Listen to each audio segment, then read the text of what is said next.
go. We be fast and they be slow. That's right, everyone. It's Tim of the Online Big Blue bringing you the best of New York Giants sports talk and entertainment. I told you it was going to be a 2-for-2 Thursday. Giants had their practice with the Jets today. The joint practice. Want to talk about Broadway Danny Jones. Want to talk about Azeez Ojulari. Want to talk about the joint practice in general. Want to talk about the Odell Beckham nonsense. Can we stop it, please? I was not going to start off with OBJ, but OBJ evidently went over on the Twitter sphere. Not Twitter sphere. Instagram, and just talked about the Giants, pontificated about the Giants, talked about how he's and I love it because people are like, they're OBJ's leaving the door open for the Giants' return with his new Instagram comment. Oh, OBJ. I mean, it's incredible because I don't even want to get into the stupid comments because of the fact that the idea of Odell even coming back to the Giants is ludicrous. I love OBJ. I do. I don't care what he says on social media. And I love the guy. I thought they should never gotten rid of him. I think he's one of the probably the top 20 Giants in Giants history. But the problem with this relationship, he's on the wrong side of his career. He also has a history of injuries. Okay, he's going to want money. And I'm going to say this slowly for certain people. I'm moving the mic closer. I said this slowly. He tore his ACL in February. It is August. Do you really think he's coming back for this season? And even if he was, do you want a wide receiver with history of injuries coming back off a torn ACL? Stupid is stupid does, Mr. Blue. I'm just gonna leave it at that. Evidently, Danny Dimes. I'm not calling him Danny Dimes anymore. You had Broadway Joe. Now we got Broadway Daniel Jones. Near perfect today. He was 11. Well, what was he? The unofficial stats were he was 14 for 15. He did have an interception in the back of the end zone. Looked great against the Jets, which is good to see, which is nice to see. It's perfect to see. This is what you want to see. And he stayed late, and he was working after practice, throwing some red zone throws to Kenny G. People are still getting way overhyped about the David Sills thing. People got to relax about David Sills. I've been hearing about David Sills for 3 years. This kid better be the second coming of Victor Cruz. He better be the second coming of Jerry Rice, because I'm tired of hearing about him. There is a difference between playing in practice and not playing in practice. I think it's phenomenal that Daniel Jones went 14 for 15 or whatever exactly he went for. I think that's great because that's what you want to see from your quarterback. He was 8 for 9 in team drills. He was 8 for 8. What to say? He said, it was 8 for 9 in team drills. So, I mean, it's great. That's what you want to see. That's what you want your NFL starting quarterback to do. You want him to be sharp. You want him to be good.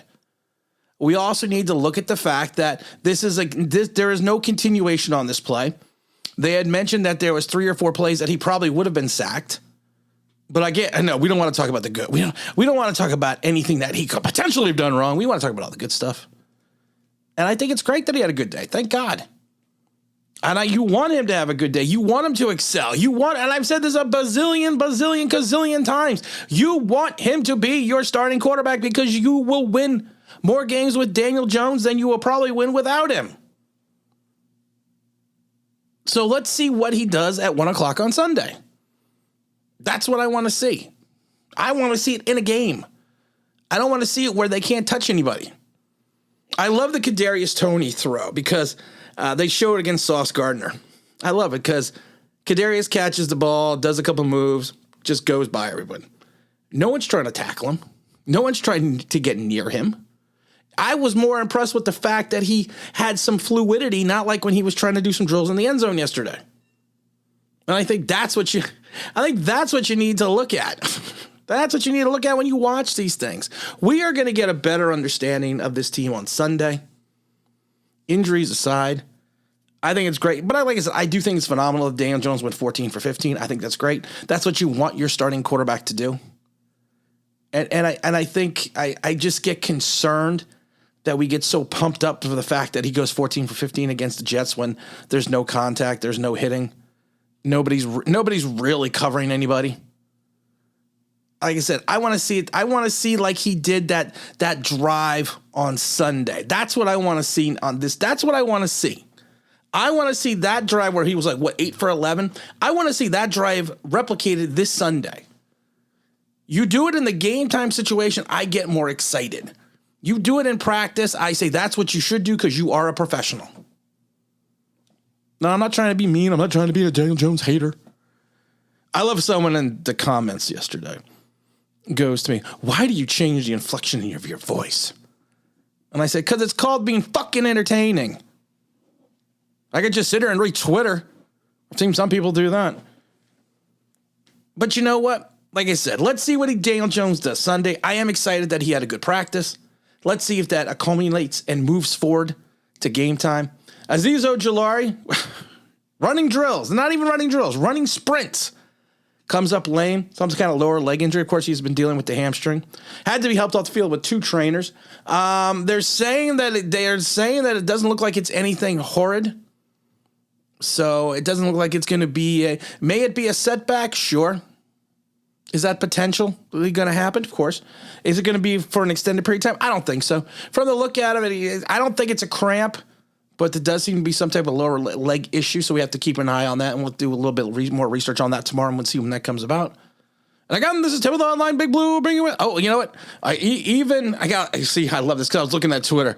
Real strong day from Daniel Jones. This is from one of the Giant beat writers. He went 14 and 15 and live 11 on 11 drops. Couple of those were likely sacks. But we don't talk about that. We don't want to talk about it because he's now Broadway Danny. That's the new name. And again, this is Tim with Online Big Blue, bringing you the best in New York Giant sports talk and entertainment. And as always, if you could like, if you subscribe, if you can ring that bell, doing the music, that'd be awesome.